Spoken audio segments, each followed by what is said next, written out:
Petite, avec 4800 km de diamètre, à peine plus que la Lune, mais alourdie par un gros noyau de fer proche du Soleil, entre 46 et 69 millions de kilomètres, sans atmosphère, Mercure est un monde rude et surprenant. Visible dans le ciel de la Terre, Mercure porte le nom du messager des dieux et fils de Jupiter dans la mythologie romaine. Depuis la Terre, les transits de Mercure devant le Soleil surviennent toujours en mai et en novembre. Ceux du XXIe siècle, 2003, 2006, 2016, 2019, 2032. Des instruments spatiaux peuvent aussi observer ces transits. Ce fut le cas de SDO, un instrument de la NASA, en 2016.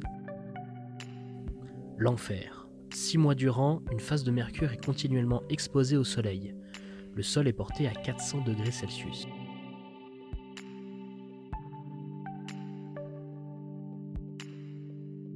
Le congélateur. 6 mois durant, une face ne voit pas le Soleil. Il y fait moins 150 degrés Celsius.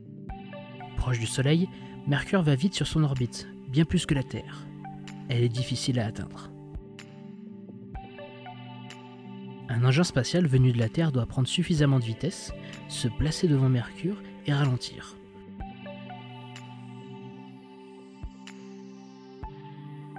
Il doit aussi se protéger du Soleil. Lancée en 2004, la sonde Messenger venant de la NASA parvient en mars 2011, après plusieurs survols de Mercure, à s'installer sur une orbite polaire très elliptique. C'est une première.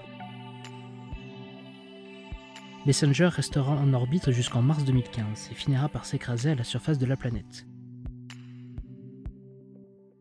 Avec un bilan copieux, études de relief, du champ magnétique et de l'effet du vent solaire, et bien évidemment une meilleure compréhension de son histoire. Sans atmosphère, Mercure vit au rythme des astéroïdes. Sa surface est la plus criblée de tout le système solaire. Un cratère, Caloris, de 1550 km de diamètre témoigne d'un choc terrible. 1 milliard d'années après la naissance de Mercure, la chute de cet astéroïde a dû ébranler la planète. Aux antipodes de Caloris, Messenger a cartographié un paysage chaotique. Le choc a sans doute fracturé la planète, engendrant des ondes sismiques qui en ont fait le tour, ouvrant des gouffres et déclenchant l'érection de hauts reliefs. Messenger a permis de reconstituer cet événement ancien, période d'activité volcanique et sismique. Depuis, Mercure s'est refroidi, contracté et apaisé. Il ne se passe plus grand-chose au sein de cette planète. Son histoire nous éclaire sur celle de notre système solaire et sur la formation des petites planètes telluriques, qui, sans doute, doivent être nombreuses dans les galaxies. Si tu as apprécié cette vidéo, n'hésite pas à laisser un petit pouce bleu et à cliquer ici pour retrouver une nouvelle vidéo. A bientôt sur Futura Science.